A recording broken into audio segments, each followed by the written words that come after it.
It's also a question of availability of resources in the United States. Okay, but you are underlining, aren't you, that there will be a differential of somewhere between 25,000 to take the median figure, and that is something that companies both in America and in India will bear in mind. Am I right in pointing that out, Mr. Apte?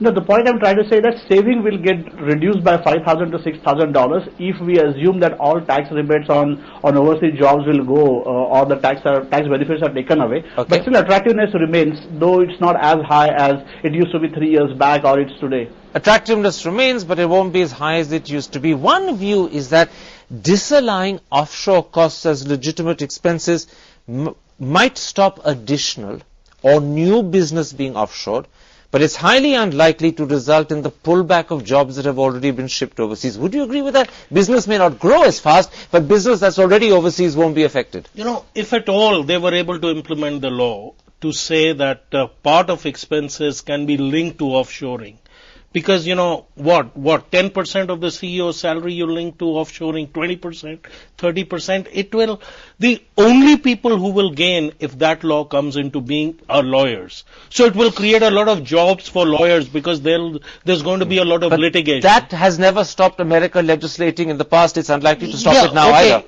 Let's take that at face value, because I think we have a persecution complex. We are trying to see that just because he said something, it has to be linked to offshoring, and we want to find a reason. Okay, it is not IT jobs, then it must be a law that he's contemplating that will make it happen. I think it is, as Jerry said, it is going to be very tough to be able to even create a law that allows you to segregate those expenses. All right, so you take the Jerry Rao position that this is just an infinitesimal 0.1%, if that possibility. If at all.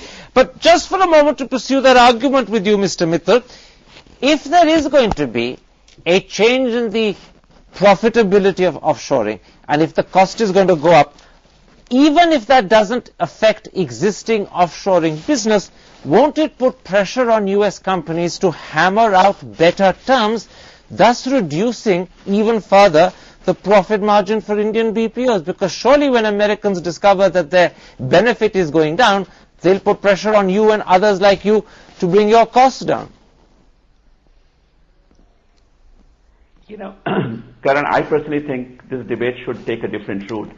Who is offshoring to whom?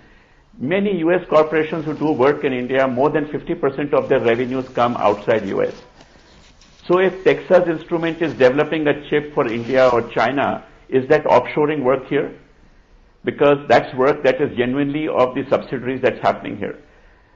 So the biggest impact is not going to be on the Indian companies, it's going to be on the US companies and their competitiveness, their ability to deliver products on time.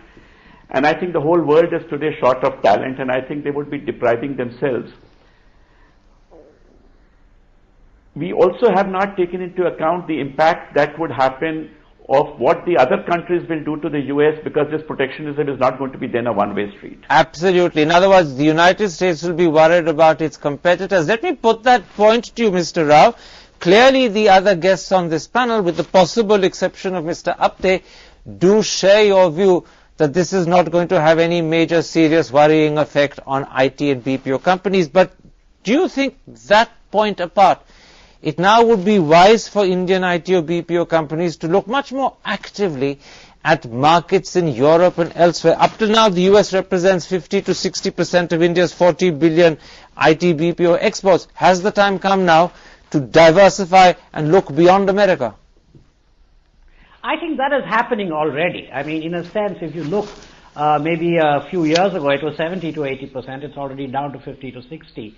I think the real pressures on the margins, Karan, are going to come because US business is finding it difficult to make profits because of the economic environment. So if the environment improves, I don't see a problem for profit margins or for business for anyone. And that's the larger question, not saying, you know, it's between overseas jobs and American jobs. And I want to come in a little bit more on that. You know, everybody today believes that a small recession was converted into a Great Depression because the US Congress in the 30s passed something called the Smoot-Hawley Act, where they put curbs on international trade.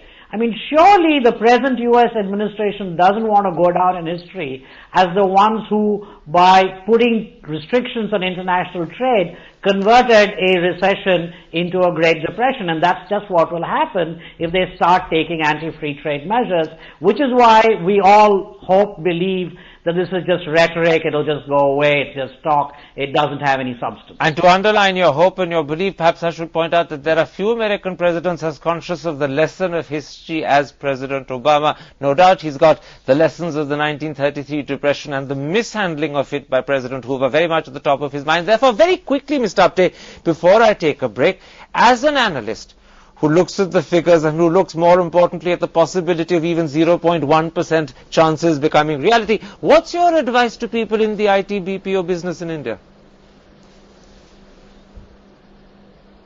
It's 2-3 things they have to really plan. Point one, I think, the industry as well as industry association need to actually strengthen their lobbying in Washington DC. That surely is required, because it's not a question of what is the actual law. GE and Citibank surely understands that this may not be reality, and they possibly will subscribe to what Jerry Rao said. The issue is the new customers, those who are not understanding offshoring fully, may get a little bit baffled by some of this political rhetoric. I think Indian industry and especially larger brands need to use their weightage in US to lobby. That's a point number one. Point number two, they have to work on their value proposition to remain highly competitive and continue saving by sending jobs to India. There are two things they have to do on priority, and whatever we say of European market and opening up at this point in time, and if you look at what has happened in last 12 months, those successes have been very limited, especially in continent. All right, gentlemen, let's take a break at that point. Let's come back and pick up that very last point made by Mr. Apte, which I'm going to expand and ask, beyond the fear and immediate threat to India's IT and BPO companies, is there a danger that we're beginning to witness some form of protectionism which may get worse if the economy in America doesn't revive fast, and if the Democrats were still continue to slide in their fortunes, and then worst of all end up losing or doing badly in November? That may not be that far away. Is there therefore a hint of protectionism that we need to act against? That's in a moment's time. See you after the break.